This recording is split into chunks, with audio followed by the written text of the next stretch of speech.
Booksmart. This could be my most of the moment but vegan to date, as I saw Booksmart only like 3 days ago, and wanting another fab text to talk about and cook from before I head back to uni myself, I thought this could be my gal. Olivia Wilde's directorial debut and hailed as the best high school movie for women ever by some critics, the film is one I definitely connected with / saw myself depicted on screen in, and so I have a few things to say about it. For once, Booksmart depicts a female friendship without a hierarchy. Hurrah! There's no main character with her sidekick who, let's be frank, is usually bigger or browner in hair or skin colour, or clumsy, or just non-mainstream in one reason or another. The depiction of female friendship in this film is by long strides more believable, accurate, and relatable, I imagine, for a lot of people, as it shows two people who know each other better than their family, have their own vernacular, like how they call a malala, and support each other through everything. Instead of their feud in the film being about frayed loyalties or about behaving in a way outside the norms set by the leader of the group, the pair fight over breaking the complete honesty that is upheld in their relationship. Their argument, which demonstrated the phenomena I sure do have experience with, illustrates how growing closer to a person, sharing your personality, tastes, and opinions can actually create mental landmines that can blow up later on, as in favour of preserving that friendship, you dance around revealing truths that you predict the friend will react unsupportively towards. Amy telling Molly that she's going to Botswana to make tampons for the summer, and not the truthful answer of a year, seriously hit home. She does it out of not wanting to hurt the other friend, as well as out of a fear that the negative attitudes Molly has towards other students that she's been privy to will turn towards her. I loved how their fight at the party was depicted too, being that their digs initially are articulated loud and clear, and then slowly music drowns them out, and just their feelings of betrayal and animosity are radiating loud and clear off the screen. Molly and Amy's friendship, along with oodles of other things in this film, are mighty relatable and feel super accurate. As someone who chose to let off steam in high school in much more solitary ways, like making a seriously good lunch for the next day, or a batch of cupcakes to share around my friend group at lunch, it's so refreshing to have more homebody female characters be the protagonists of a coming-of-age film. Amy's crush on Ryan and the awkward conversation that she has with her on multiple occasions is another situation which many of us probably have done in similar ways, and that we've pushed to the way backs of our minds. Also, the major misreading of signs when the crush is nice to you and thinking that they feel exactly as you do is bang on. The film, I thought, managed to capture like 2019-ness without feeling cringy and try hard. For example, the principal being an Uber driver, the English teacher giving her number to certain students, and the tone of the party being still a house party that the police turn up to, but not one where everyone is completely nuts. Also, I much appreciate that the students were not sorted into cliques, established in like early 80s and 90s coming-of-age films. Rather, the makeup of the student relationships felt much more current and realistic.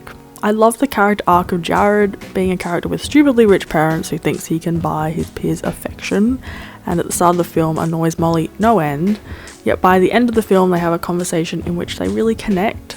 A moment which reminded me of how the end of school can do wondrous things to melt away reputations placed on a person by year level, to where you actually see people as people and not merely deemed annoying personalities.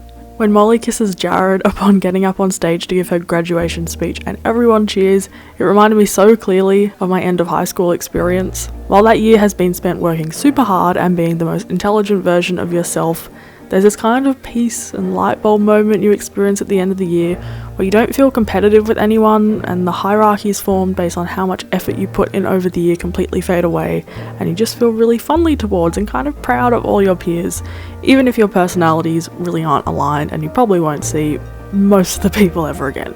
I did, however, have a few bones to pick with this film. I love Perfume Genius and the song Slip Away, but did it sound familiar to anyone?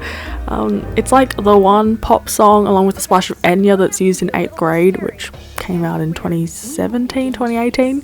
It's in the pool scene in Booksmart as well as in the film and trailer of 8th grade. It's a great song, but let's move on. Also, the perfectness of everyone's outfits, style and appearance in the film makes it that bit harder to fully see yourself in the characters. Let's all learn that imperfect appearances are hella beautiful in their own right and will make audiences feel far more heard, so they're worth embracing. That's why if you haven't seen 8th grade, I couldn't recommend it more. A contributing reason to why the look of the film feels a little too perfect Could be the fact that all the students are aged like 4 to 9 years old and the people they're playing, aka they're post-puberty. Beanie Feldstein, who plays Molly, is 26, which is only 3 years younger than the actress Jessica Williams, who plays her teacher. Huh? Also, I think we're good now on the number of coming-of-age narratives set in California. People grow up in other parts of America as well as the world, people. Perhaps it's time we follow their stories. Also, this is probs me being super picky, but I felt this film overused the close-up. By the time we get to the party the protagonists are trying to get to, we're so up in their faces. There's like 2 medium long shots of the main characters at the party, which feels odd, as what they're wearing is like a feature. It's commented on numerous times, because what they're wearing belongs to their favourite teacher who's given them a ride to the party.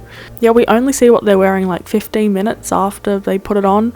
However, I totally get the predicament that perhaps had to be balanced here, being that the audience has to feel a part of and not a spectator to their friendship, which is really intimate, between Molly and Amy, and close-ups are a sure way of helping to achieve this. And I think it does, so it's props best I maybe just retract that baby rookie film observation. It's not set in stone, but yeah, of course I'm still so happy this film exists. It certainly gets tight female friendship and was super relatable in oodles of ways.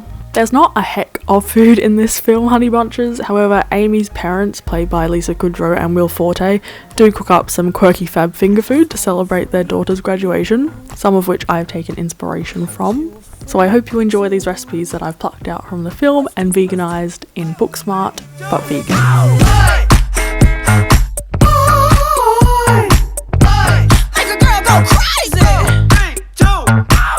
Hello honey bunches, so the first recipe is veganizing those balls that Lisa Kudrow, mum and the dad have made for Amy. So I'm making sweet potato Thai chili balls, which are a veganized version of like these like chicken Thai sweet chili meatballs that my mum used to make as like appetizers once in a blue moon that tasted so good I could have eaten a lot.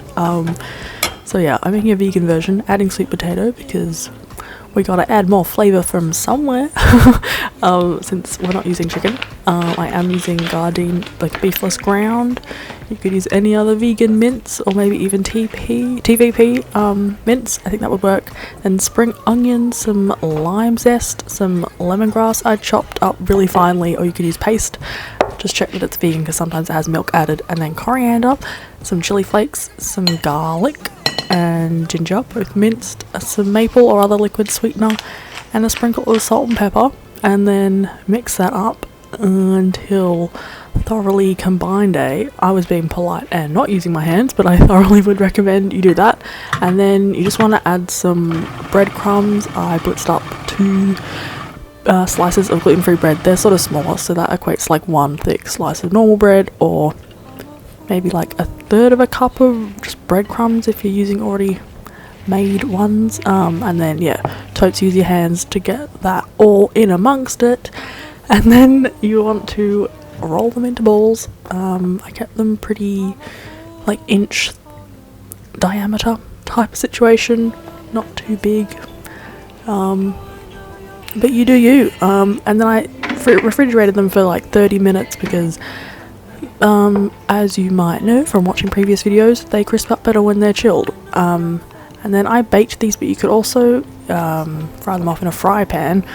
I just like oiled them really thoroughly and like turned them over halfway through cooking. Also, like putting them on a baking sheet of paper would like 100% secure you're not going to get them stuck to a tray.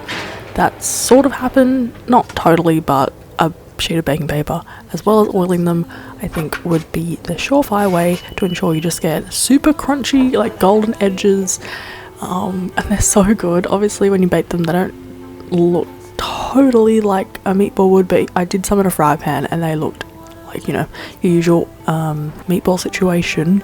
They're so good. That like lemongrass and coriander and lime and the sweet potato and the texture with the Gardein beef crumbles, I'm super satisfied with them. And yeah, serve them with sweet chili sauce if you feel. And then I'm veganizing at the end of the film before Amy goes off to Botswana to make tampons at the airport. She decides to suggest they get pancakes as like a last thing. So I thought it was time I maybe shared like a basic pancake recipe. So here is one. You want to add plain flour, gluten-free or not, almond meal, some buckwheat flour, some salt, baking powder and bicarbonate of soda. You can use gluten-free flour or plain, I already said that maybe, I can't remember. And buckwheat flour, I just like the flavour, but you could just use more flour, all up to you.